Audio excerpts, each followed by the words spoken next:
Hello, everybody. Welcome to SportsBet TV with me, Paul Alster, as I look forward to racing on Saturday, the 12th of April.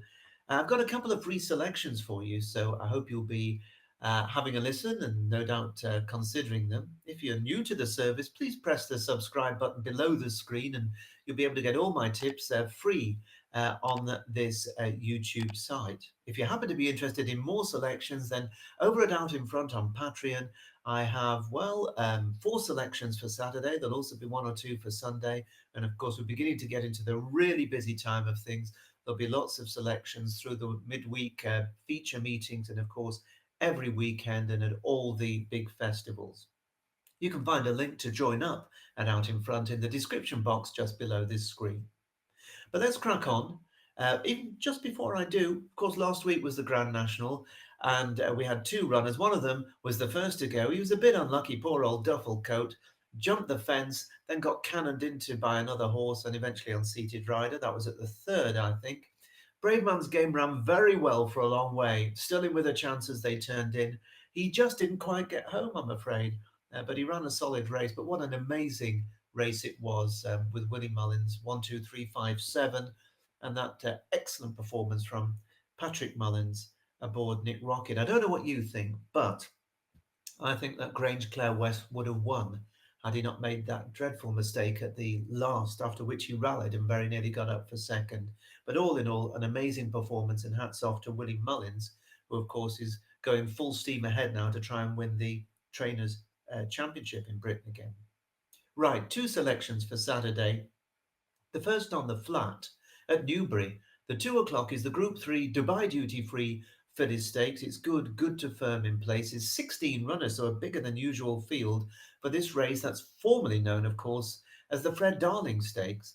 And the fact that there's so many runners having a crack at this suggests there's no outstanding candidate and quite a few trainers will fancy their chances. The highest rated filly in the field on last year's form is Ollie Sangster's Simmering, who's rated 111, a very good mark. A fine juvenile campaign was had by Simmering, including placing in the Albany Stakes at Royal Ascot, winning the Group 3 Princess Margaret Stakes at Ascot in July, and following up in a Group 2 at Deauville in France before finishing a fine second to Lake Victoria, no less, in the Group 1 Moyglare Stud Stakes at the Curragh in September. Now, if Simmering runs to that level, she should win. But they don't always train on, especially the fillies, at the same level. And there are plenty of unexposed rivals taking her on. So I think it's worth having something against her. Aidan O'Brien's Heaven's Gate was another to do well at 2, ending the season rated just £4 inferior to Simmering, who finished a neck in front of her in the Albany Stakes at Royal Ascot. The Ballydoyle filly went on to be third in a Group 2 at the Newmarket July meeting, and then landed a very valuable Irish sales race and a Group 3, the Weld Stakes at the Curragh, on her only attempt at 7 furlongs. So Heaven's Gate certainly is of interest, but like a number of Aidan O'Brien's horses, she might just improve for the run, but she won't be far away. Mountain Breeze is trained for Godolphin by Charlie Appleby. It's got form very closely tied in with the two previously mentioned fillies, having finished right on their heels at Royal Ascot in the summer. And after placing in a couple of group races, she went out to Meydan in Dubai this winter, where she won both races, including the UAE 1000 Guineas, grandly titled. Normally, it wouldn't be much more than listed class standard in Britain. This looks tougher, but she is fully fit and has to be respected. Now, if she stays the extra furlong and is fit enough to do herself justice, Harry Eustace's likeable Time for Sandals would not be without a chance after 3 fine efforts last term that include a close third in the Newbury Super Sprint and an even better effort when beaten just a neck in the Group 2 Lowther Stakes at York in August. She's not been seen since, though, and might prove to be more of a sprinter overall, but she's earned a crack at 7 furlongs, and we'll learn more about Time for Sandals on Saturday.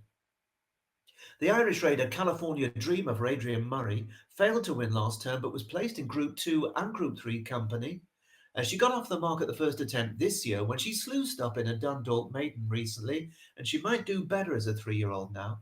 While William Haggas's once-raised Haydock winner Nardra and Formal, trained by Andrew Balding now, who was 2 from 3 for the now retired Sir Michael Stout last season, are others of interest in what I think is a really interesting race.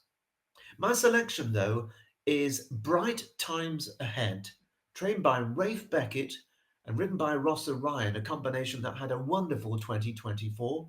She's a speculative choice, having had just one start last season, but that one run suggested she could really be useful. She didn't run until the last week of the turf season in Britain. She ran on November the 2nd when she made her debut at Newmarket in a 7 furlong fillies novice stakes on good to soft ground. Now the word was out and she was supported down to 13-8 favourite on debut. And the backers never had an anxious moment. This really well-bred daughter of Lope de Vega easing to the front coming out of the dip, then sailed clear up the hill to score by 3.5 lengths from a well-bred John Gosden trained newcomer Banyan. Now, on the bare form, Bright Times Ahead certainly has something to find with a number of fillies who have performed well in good pattern company last season. But the fact that Beckett, who's a master trainer of fillies, allows her to take on higher rated rivals suggests that he thinks she is worth a crack at this. And that's good enough for me. So Bright Times Ahead, a 10-1 shot each way for 4 places with plenty of firms is my choice at Newbury in the 2 o'clock. Now, my second choice is in the big race at Ayr. The Coral Scottish National is off at 3:35. It's good to soft. There are 23 runners. And the race between Willie Mullins and Dan Skelton for the British Jumps Trainers title has really added spice after the Irish Maestro's legendary performance at Aintree last week. And this marathon could very possibly be the key to the destiny of the Trainers' Championship. Now, Willie Mullins, we know he's got immense firepower. He runs 6 in the race, but the fact is, not all of them were originally targeted at this event, but have been redirected to try and add more firepower to the Close Sutton Challenge. There's been a flood of money for Chosen Witness, who is now clear favourite at around 6-1 at the time of this recording. He won the 3 mile novices handicap hurdle on this very card last year, but to be honest, he hasn't set the world alight in 4 runs this term over fences. He unseated Rider 4 out in a Grade 2 novice chase last time when still in touch, but novices do have a fine record in this race. However, he does have a bit to find on the form book, but it appears that connections expect him to improve for the extra mile. So we'll see. Chosen Witness.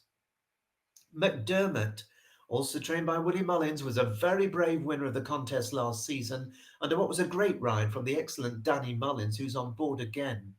Now, the truth is he's run poorly most starts this season and is £5 higher than his triumph last April, but it has to be said that the return to this track and the trip will certainly suit, so a bold bid to retain his crown is not ruled out for McDermott.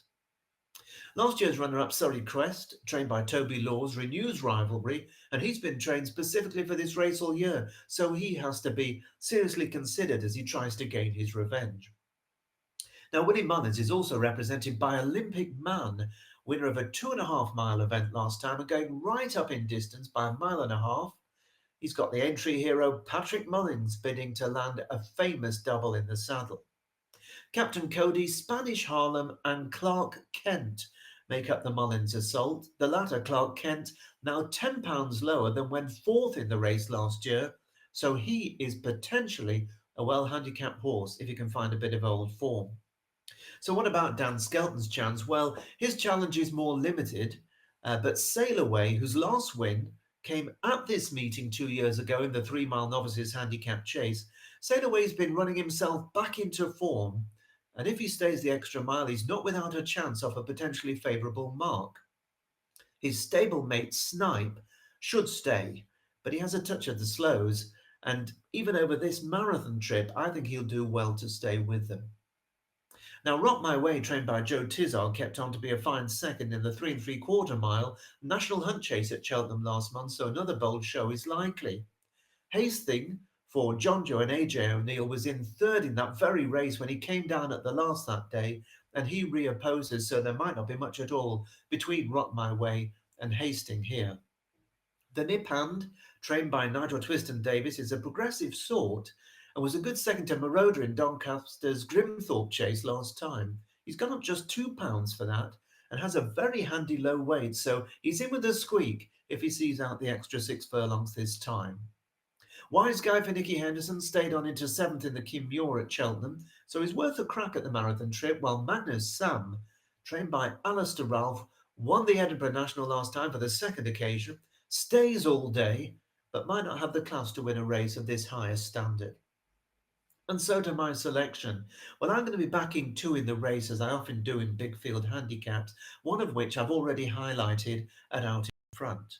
Here at SportsBet, I'm really looking forward to seeing the Nicky Richards trained Famous Bridge, the mount of Sean Quinlan, put in a big run. So it's Famous Bridge for me for Nicky Richards and Sean Quinlan. He was fourth in last season's Ultima handicap chase at the Cheltenham Festival. His best effort this term came when he stepped up to the extended 3.5 miles and won the Haydock Grand National trial in really fine style in February. His only subsequent run was back at the Cheltenham Festival last month, where he again ran well in the Ultima handicap chase, finishing sixth behind Maya Town, trained by Lucinda Russell. Well, this is his first crack at 4 miles, and it's definitely worth a try, I think, with this horse, who shapes as though he will stay. So at 28 to 1 each way, for 5 places with both Labrooks and Corals, I'm hoping that Famous Bridge can put up a famous victory and mix it with the Mullins Brigade, giving us a great run for our money. So it's Famous Bridge in the Scottish National for me, and earlier on in the Fred Darling Stakes, the Dubai Duty Free at Newbury. Bright times ahead. That's all for this week's bulletin. Remember, if you're interested in more selections, check the description box and click on the link to have a look at Out in Front, where you can sign up with the greatest of pleasure. Enjoy the weekend. I'll be back same time next week. Bye-bye for now.